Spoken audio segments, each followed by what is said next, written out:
crumble.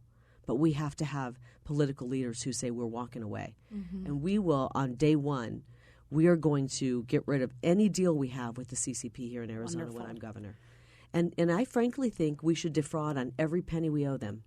They have put us in debt. Exactly. And our political elite has made sure that we make sure we pay China back. You know what I say?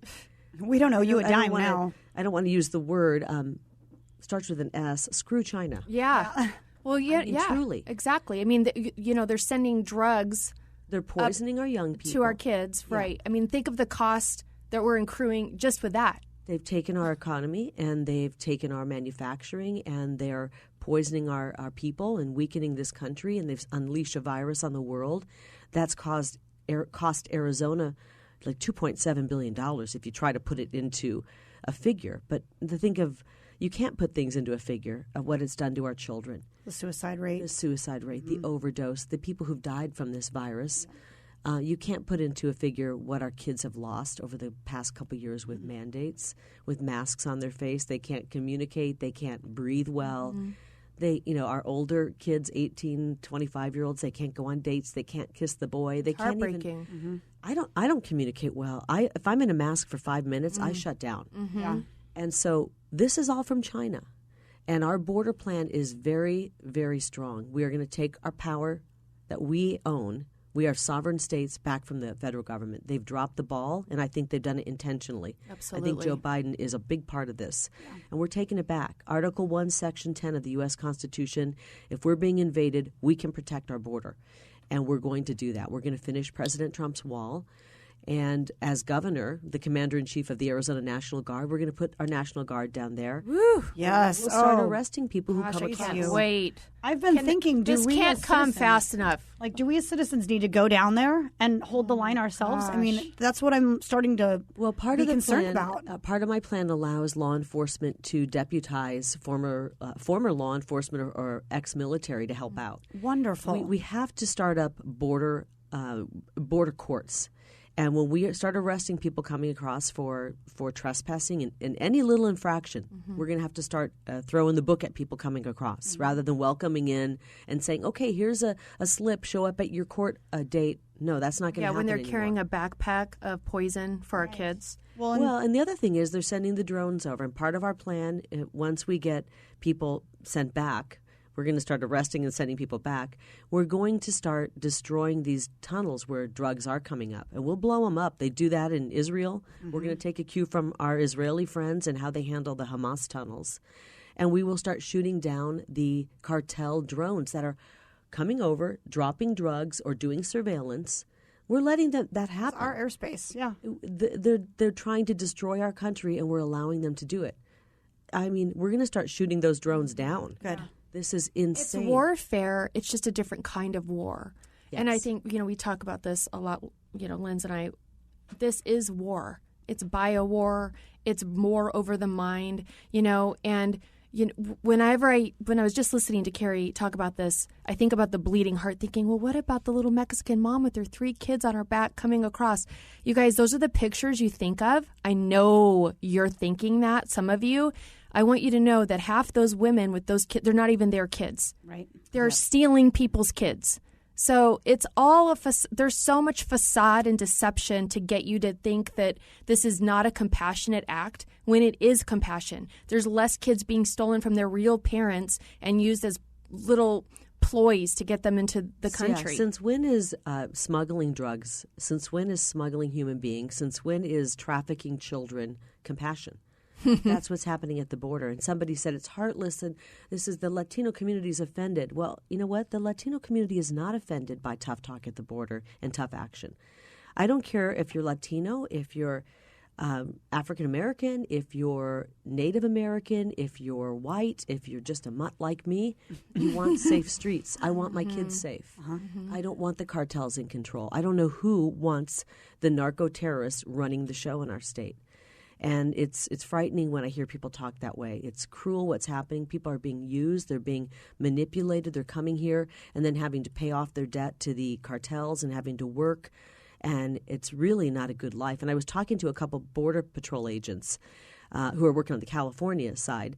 And they said, Cheri, we never see anybody coming up from Mexico anymore. It's all people coming from Ukraine and other countries. 140, might even be 160 countries in the world have gotten the word from Joe Biden that it's open border and you can come right on in. So people are coming from all over the world. And it's not people coming here from Mexico. It's all over the world. And it's frightening what's happening. I always say I don't care if it's a leprechaun with a rainbow in his backpack. I don't care what race. Legally. I mean, literally, it has nothing to do with race or nationality. It has to do with people need to be vetted before they're coming into our country. And, you know, right now, I think in Scottsdale, these hotels are being, there's immigrants in there, illegal immigrants with their children.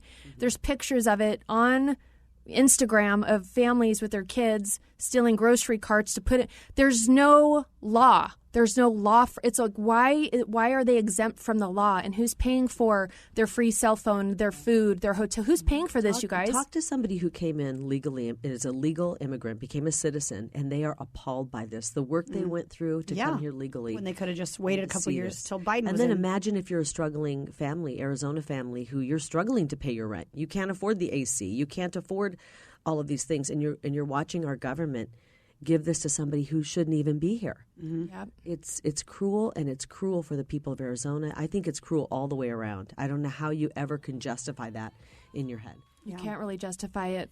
You guys will be right back. You're listening to the She's So Right show with Brandy Barclay, Lindsay Graham, and our very special guest today, Cheri Lake.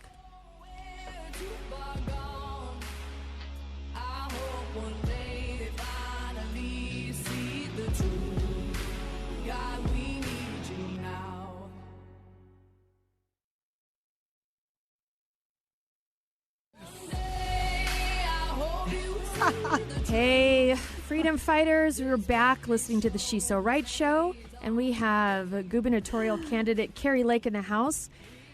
And we were just talking about our fabulous open border and what it's doing to our state, to our nation, and that's a perfect segue. What are you goofballs doing? Just taking pictures Okay, of I just have to say something. What? Cheri Lake is very fun. Yes, she is very She fun. makes these faces, and we just came back on the air, and I was laughing at the face she We're made. trying to concentrate. It's so nice to do an interview without being on camera because you can I know, you make can faces. just be a goofball. Yeah, you don't have to have a presentation. That's well, obviously we were made for radio, so we could just be complete goofballs all the time. You do not have a face for radio. You know, they used to say they got a face for radio. Oh my God. You guys have a face for full-on killed TV. the radio star. You know that. Yep, I do. But anyway, she's very fun. You remember that song? Yes. Oh, it was like, you were like 2. 3? Yeah. That's awesome. I remember from that weird movie where they... MTV? No, it was a movie where they all She worked doesn't at know what Empire MTV is. Empire Records. MTV, Oh, I was that's not funny. allowed to watch MTV. I know that. Really? I was not allowed, no. What do you think Well, it that was used to be raised up good so when it right? was just videos, and then Yeah. they started doing programming, and it got weird. and then everything was reality TV. Everything was the buses going across the U.S. doing was the- reality stars. Didn't they Yeah. start reality TV with Yes. Road Trip or something? Yeah, what was it called? TV I Road forget. Rules. No, I don't know. It was the one where they all lived together. Yeah, the roommates. Big The brother. roommates. What was that I called? don't remember. Oh my! but- Real Oh World. my gosh, Oh, Jeremy for the win. Yes, Real World. it started Real getting- World. You see him back there biting his biting his nails like He's how like, come I they can't wish I think were of it? on the show right now. Gosh. All right. Speaking of a bunch of people, Real world. yeah, the Sadly, real the world. real world is Yeah, getting you want a pretty reality show. dicey out there, isn't it? it really how's is that for a dicey. segue? And now with the open border and all of these people coming in with nowhere to live, we have a homelessness problem. What is your thought on that right now? I mean, you mentioned a lot of the people coming in, the federal government setting up in shelters and in hotels. The real problem is, I believe, the people that are homeless are really truly the American citizens that are homeless. And I put out a homeless policy. It really focuses on returning and restoring quality of life for Arizonans, because how many of us have driven down the street and went, wow, where'd that little tent city come from? And where did these people sitting there, they're out of their mind, they're on drugs, and we're watching this, and we're afraid to go downtown to a game and eat a dinner at a restaurant because we're going to be accosted by somebody who's out of their minds on drugs, or we want to take the kids to the park and we had to worry about stepping on a needle. It's getting to the point where we are going to have a tipping point and become like Southern California, L.A., or San Francisco. That's right. Portland, Seattle. These are dead cities. These are hollowed out cities where they've let the homeless take over. And I'm not talking about people who want to get help and are getting help. 70% of the homeless population are working. They've got skin in the game. They're working toward getting off the streets or getting help through a shelter and a job training program. But there's about 30% who remain on the streets and choose to stay on the streets. I know it's hard for us to imagine. Some mental illness, drug use. So you're saying 70%? 30% of the people that are on the streets are really choosing to stay there. Stay there. Okay. And we're allowing that, and that's actually not compassion. Right. We're allowing them to. Many of them think, well, look, I can live here. The weather's not too bad. I've got a tent. I've got my stuff. I can use. I can commit petty crimes to get money, and we're not going to allow that anymore because for two reasons. One, it's not fair for the tax-paying citizens of this state. Thank you. We have built this state. Our taxes have gone to build parks and sidewalks, and we live in a beautiful state. We want to enjoy it safely with our families. Walking down the street, we want to be able to enjoy it. So we're taking on the homeless situation. The industry created around homelessness doesn't always want to end the problem because there's so much money. We want to take and ban urban camping, get people into shelter beds, and then make them take part in a program where they're either getting help for their mental illness or their drug addiction. But Yay. we are not going to allow people to continue to live and use on the streets and cause trouble. It's not going to happen. So if we're going to be paying for something, we might as well be paying for something in a righteous way for them to get better. Which helps them too. We're paying a lot into these programs, and many of them aren't working. They're not showing results. We're going to create enough shelter beds, and they don't have to be fancy. The people are living in a tent on the street. That's they right. don't have to be fancy. But in order to ban urban camping, which is what we're seeing in L.A. and San Francisco, all these cities, even in Phoenix and other parts of Arizona, up in small towns as well, we have to be able to say we have enough shelter beds for them to go to.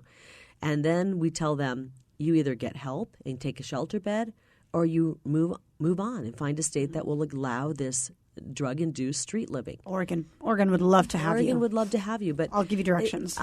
If you've had a loved one who's battled with addiction and you keep enabling that lifestyle, right. they never get better. A lot of it isn't mental illness; it's drug-induced. It's enabling, psychosis. like you just said. We're enabling it. And once they clear their mind up and they get off the drugs, they say, "Wow, thank you." Thank you for helping me. I now can see that I can have a future here, and a fruitful life, and be a citizen. You can find that policy on my webpage, CheriLake.com. CheriLake.com. And you know what I love, you guys? The accountability that comes with a webpage. We're going to hold it over our head like crazy people. Right. Screenshot. It's awesome. Screenshot it. And we'll be right back, and we're going to talk about this latest news release on election integrity with Cheri Lake.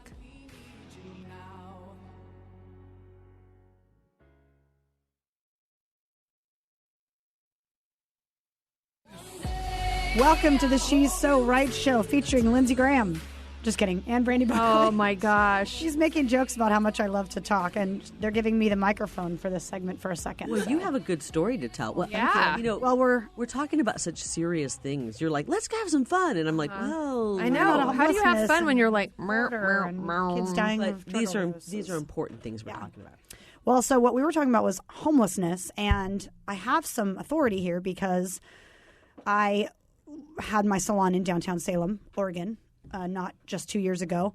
And what we know now is that the homelessness in Oregon has spread like wildfire. And you cannot drive down the freeway without seeing actual full encampments where... On the freeway. They're on the side of the freeway, all down I-5 from Portland to Salem. And they are actually stealing lumber from people, homes, Home Depot, whatever. They're stealing lumber and they're building facilities now. So they can build facilities... They can build homes. You mean little mini homes? Yeah, without a permit, without government approval, on land that doesn't belong to them, and make little camps along the freeway. Have you ever tried to hold your child a party in a park and you have to get like all the license for the Ramada? Yes, and they can do whatever they want. Exactly. Isn't that interesting? I've wanted to have like ministry things at a park, and you have to have all these permits, but they can just camp out there. And what Cheri was saying about with her policy, holding the homeless accountable, because the taxpayers are who's funding this state, right? Yes. And I think the problem with the homelessness issue is there's so much sympathy, but it's directed toward the homeless, which is fine, a limited amount of sympathy for those who have suffered an injustice. This would be the greatest country if you fall backwards and you need help. If you fall down, we offer help. Yes, right. yes. You've got to put some skin in the game. Yes, you cannot expect a handout. Lost your job, you can't afford the rent.